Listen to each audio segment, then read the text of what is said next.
Hi everyone, I'm Wafa Langao and welcome you all in Grammar in Detail.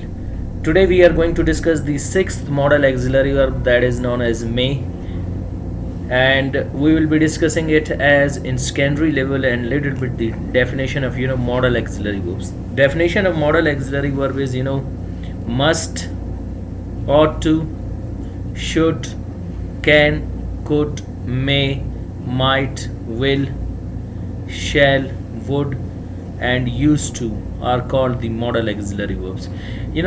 Used to are written in yellow, that we will be having a discussion when we come to the 11th modal auxiliary verb.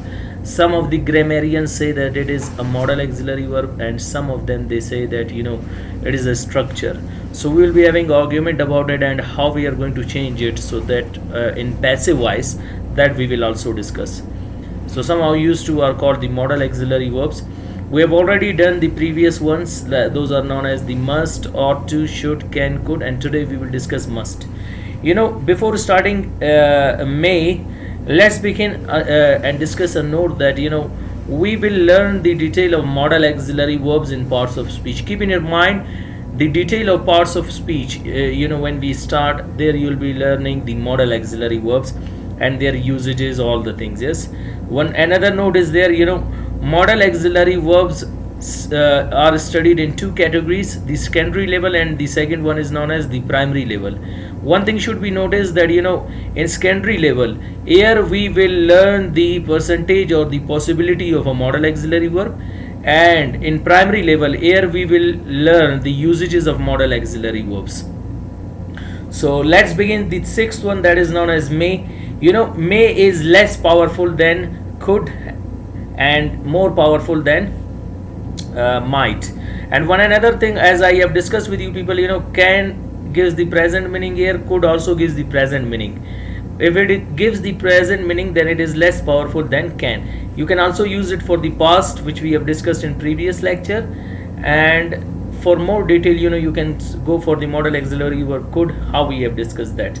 So let's begin. May is used, you have got rare cases when an action happens, that is 30% that action may happen. Clear? So for that you will be using may, and that is the secondary level which I told you. Primary level, the usages of modal auxiliary verb may, we will start when we start parts of speech. There we will be discussing it in verb. Let's begin how to change the modal auxiliary verb may from active voice into passive voice. So here is the topic: modal auxiliary verb may from active voice into passive voice. In active voice, subject is the doer of an action. In passive voice, subject is affected. When it is affected, that will be called agent.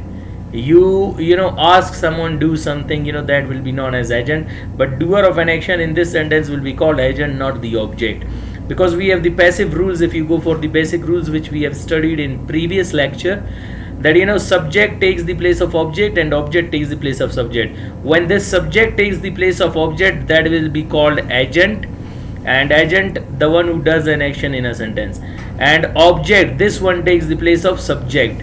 When it takes the place of subject, there it will be not called, there it will not be called the doer of an action.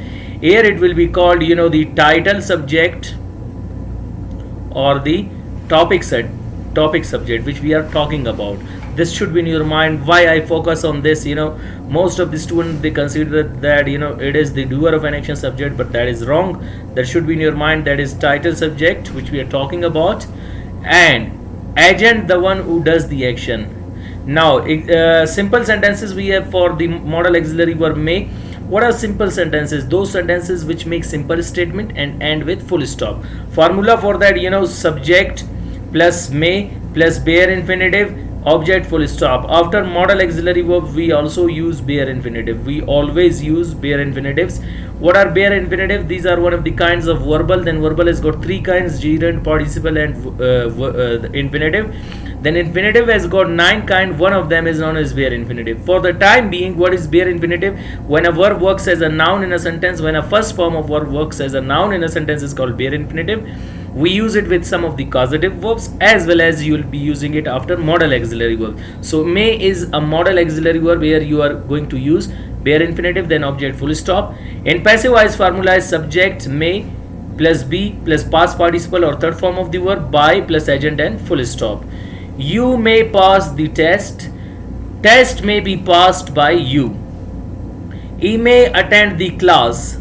Class may be attended by him. Now see, we talk about an action that is 30% possible to be done, and you are not sure as like must. If I say test must be, it is necessary for me. But if I say he may attend the class, there are rare cases that he may attend, because he is not a regular student, so rarely he comes. There you will be saying may. And you may pass the test. This is what, you don't work hard, you don't struggle as the papers come, and then you attend the paper. So I'll say, you may pass the test. So these are the simple sentences to change them from active voice into passive voice. Second, we have got negative sentences. Those sentences in which we deny the statement, reject the statement, or refuse the statement. Like, you may not pass the test. Test may not be passed by you. He may not attend the class. Class may not be attended by him. Interrogative sentences, those sentences in which we ask questions or put queries.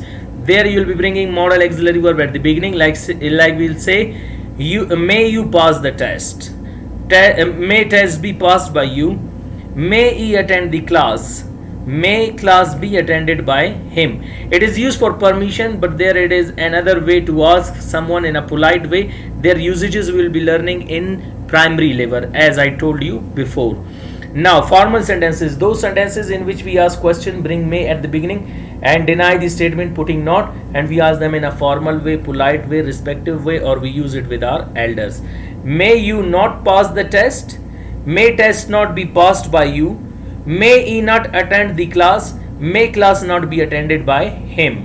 Informal sentences is the opposite of formal sentences. What are informal sentences? Those sentences in which we ask question, deny the statement, and we ask them in an informal way. When we ask them in an informal way, may not we change into short form, that is meant, may not, meant you pass the test, meant test be passed by you, meant he attend the class, meant class be attended by him. So this is the way to make the active voice and passive voice of modal auxiliary verb may. And main thing is, practice, as we have discussed, that it makes a man perfect. Keep practicing them in a way that you will get a lot of ideas from that. Yes, and you can practice them on daily basis, then you will be able to have some of the sentences in your tongue frequently, if you use them in practice. We have got the today's verb, we will discuss some of the verb. Like, we have got the first verb, we say play, attend, speak, teach, call. So let's practice them. He may play chess. Chess may be played by him. Chess may not be played by him. May chess be played by him. May chess not be played by him. May chess be played by him. Speak. She speaks English. She may speak English. English may be spoken by her. English may not be spoken by her. May English be spoken by her. May English not be spoken by her. May English be spoken by her. Attend. I attend the call. I may attend the call. Call may be attended by me. Call may not be attended by me. May call be attended by me. May call not be attended by me. May call be attended by me. Okay. Teacher may teach us. We may be taught by teacher. We may not be taught by teacher. May we be taught by teacher. May we not be taught by teacher. Mayn't we be taught by teacher. Call. I call him. I may call him. He may be called by me. He may not be called by me. May he be called by me. May he not be called by me. Meant he be called by me. So this is the way to make the sentences of modal auxiliary verb may from active voice into passive voice. Okay, wish you best of luck. Keep practicing. See you next time with the next lecture. Goodbye.